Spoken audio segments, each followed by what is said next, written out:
Masang celana tuh bapak. Bapak. Oh, jadi Ya, waktu yang nemukan tuh waktu ditemukan nggak pakai celana. Nggak pakai celana, Oh. kata bapak mertua. Iya. Dia, karena aku kan di Lemeu. Iya, iya, Nggak iya. tahu. Iya. Suatu goresan ataupun luka gimana? Ada di lehernya. Leher. Di leher. Ya. Halo guys, balik lagi dalam channel gua. Guys, hari ini gua akan menceritakan satu kasus pembunuhan yang terjadi pada seorang wanita hamil dalam kondisi leher tersayat tanpa mengenakan celana. Dan mirisnya pelaku pembunuhan ini yang tidak lain adalah suami korban. Bagaimana kronologi dari kasus ini? Yuk kita simak videonya.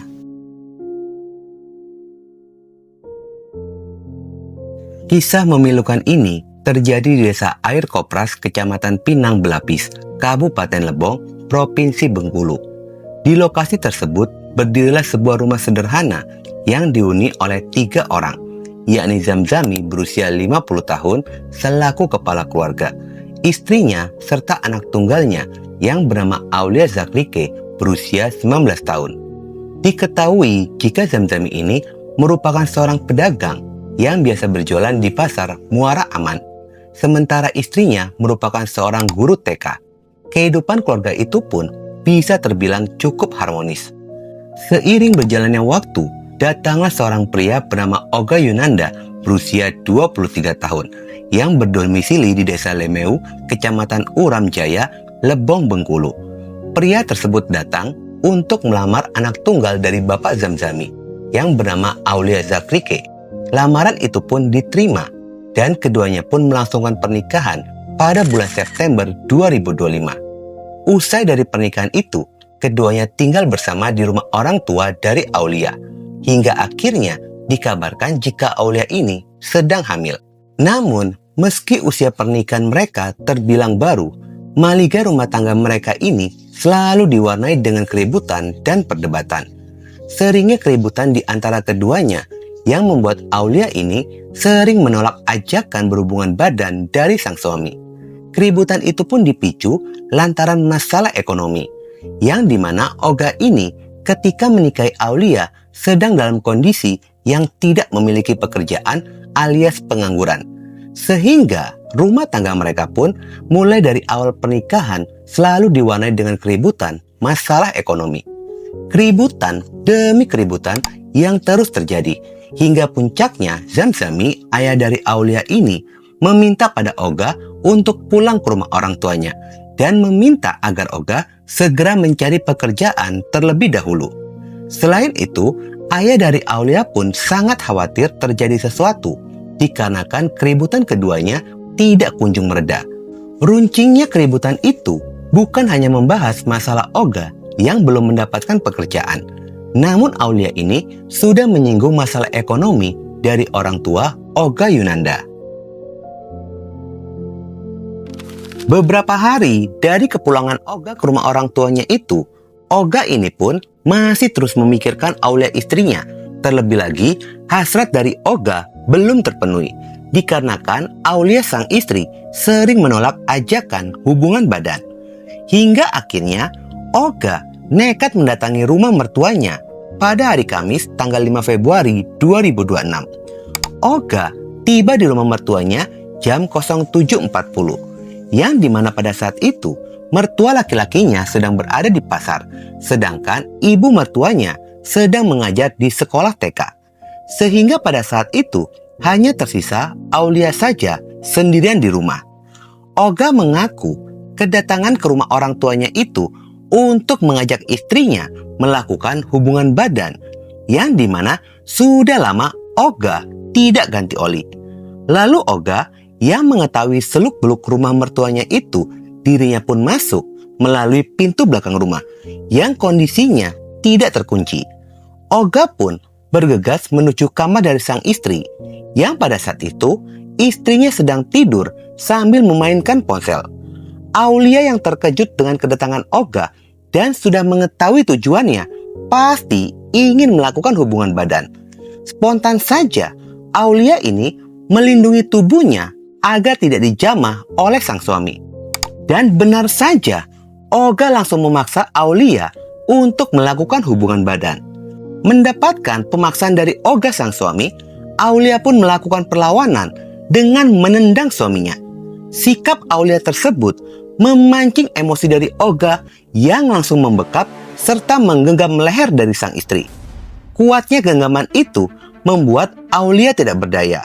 Olga mengaku ketika dia merasa tenaga dari sang istri sudah melemah, Olga membuka celana istrinya dan melakukan hubungan badan dengan posisi tangan masih menggenggam leher sang istri. Usai dari melakukan hubungan badan itu, kondisi Aulia sudah tidak sadarkan diri, namun masih bernafas. Disitulah Olga menjadi panik dan khawatir. Jika Aulia ini akan tersadar dari pingsannya, sudah pasti dirinya akan dilaporkan ke polisi. Tanpa pikir panjang, Olga segera pergi ke dapur dan mengambil pisau, lalu kembali lagi ke kamar dan menyayat leher dari sang istri. Usai melakukan pembunuhan itu, Olga pun segera pergi meninggalkan istrinya di dalam kamar tanpa celana dan pergi kembali ke rumah orang tuanya. Sikap Olga ini terbilang sangat mengerikan. Dia tidak berpikir jika pembunuhan yang dia lakukan bukan hanya merenggut nyawa dari sang istri saja, tetapi juga membunuh janin darah dagingnya. Waktu ibu meninggal posisi seperti apa? Waktu dia meninggal, pernah bapak tuh telepon, dia bilang maaf ngomong celana nggak ada dia kan. Tapi lepas sama situ, saya bapak nggak pasang celana. Dia meninggal tuh lah. Yang masang celana itu bapak. Bapak. Oh, jadi Yang waktu tua. yang nemukan itu waktu ditemukan nggak pakai celana. Nggak pakai celana, Oh. kata bapak mertua. Iya. Dia karena aku kan di Lemeu. Iya. Tahu. Iya. Permasalahannya dia nelpon, nggak ke Siko, oh dia kecelakaan. Amo datang ke Siko, amo tengok. Setibanya di rumah orang tua Olga, Olga pun merencanakan agar pembunuhan ini tidak terungkap jika dirinya lah merupakan pelaku pembunuhan. Sandiwara pembunuhan ini diawali dengan Olga menghubungi ayah mertuanya pada jam 11 siang. Olga mengaku memiliki firasat buruk tentang kondisi Aulia istrinya dan meminta pada ayah mertuanya untuk segera pulang melihat kondisi Aulia istrinya di rumah. Tanpa pikir panjang, Zamzami pun segera pulang ke rumah. Dan saat tiba di rumah, hatinya pun langsung hancur ketika melihat putri tunggalnya bersimbah darah tanpa celana di dalam kamar. Dalam kondisi batin yang sedang terguncang, Zamzami ini masih sempat mengenakan celana anaknya dan menutupi jasad Aulia menggunakan selimut. Zamzami yang tidak mengetahui jika pelaku pembunuhan adalah Olga menantunya, menghubungi Olga dan memintanya segera datang ke rumah dengan alasan Aulia ini mengalami kecelakaan. Olga yang berpura-pura panik segera datang menuju rumah ayah mertuanya. Saat tiba di rumah mertua, sudah ada aparat kepolisian yang melakukan olah TKP. Jasad Aulia segera dievakuasi ke RSUD Lembong untuk dilakukan pemeriksaan lebih lanjut. Mirisnya, pada saat Olga dilakukan wawancara oleh wartawan, Olga ini terlihat tenang dan dingin, tidak terlihat adanya raut wajah penyesalan. Dikarenakan Olga merasa jika pembunuhan itu tidak akan terungkap. Sementara dari hasil olah TKP, polisi menemukan barang bukti pisau yang digunakan untuk membunuh Aulia. Untuk dugaan sementara kita dugaan ada tindak pidana pembunuhan dari korban, itu ada luka bagian leher. Kemudian dari TKP juga ada kondisi yang sedikit perampokan, dari mungkin ada perlawanan dari korban. Dan pada keesokan harinya, Jumat malam 6 Februari 2026, kala itu keluarga dari korban ini sedang akan melakukan takziah.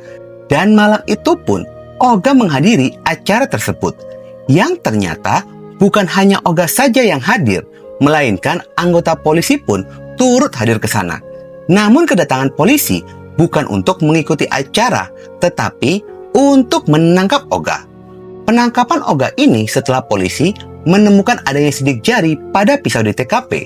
Selain itu ditemukan adanya cairan pria yang bercampur dengan darah. Namun cairan itu berhasil diidentifikasi yang DNA-nya sesuai dengan DNA milik Olga. Sementara itu, di saat Olga ini dilakukan interogasi, Oga pun akhirnya mengakui jika dirinya merupakan pelaku pembunuhan. Dan motif dari pembunuhan ini adalah sakit hati, dikarenakan korban istrinya sering merendahkan dirinya karena tidak memiliki pekerjaan hingga menyinggung ekonomi dari kedua orang tuanya. Cuma tuh tidak kamu tengoknya tidak selanong. Kalau orang udah dipasang selanong. Iya, iya. Soalnya duduk. Jadi Bapak waktu nemukan almarhum ini tadi kurang lebih jam berapa, Bang? Jam sekitar jam 10 lah. Jam 10 pagi tadi ya. Nah, Kayak gitu. iya. Jadi yang meninggal dalam posisi nggak ada perpakaian, sebenarnya helai pun nggak ada.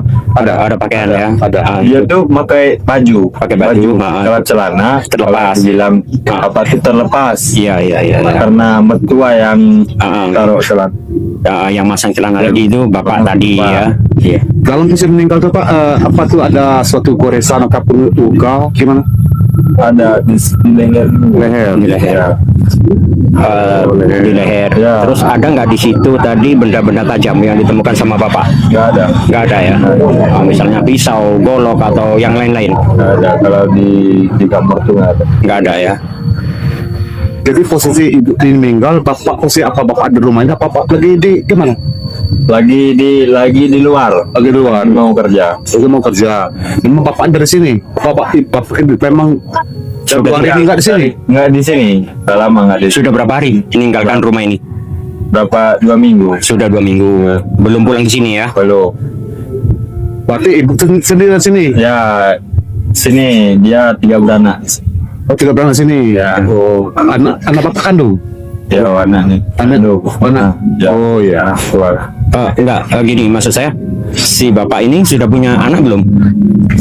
Baru isi 2 bulan. Oh baru berarti yang dimaksud 3 beranak tadi itu antara bapak, ibu sama si kobar. Ya. Oh iya ya. Iya.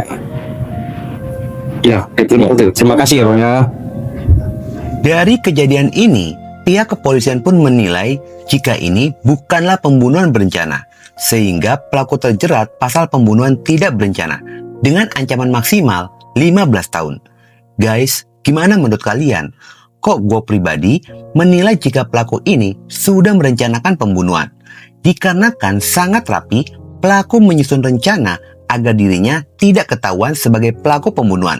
Terlebih lagi, ekspresi wajah dari pelaku ini yang tidak ada ekspresi penyesalan. Pelaku bisa sedemikian rupa mengatur ekspresi wajahnya agar tidak terlihat panik. Agak sang sisi jika ini bukanlah pembunuhan berencana. Oke guys, sekian dulu video gue hari ini dan jangan lupa ikuti terus video gue. Oke?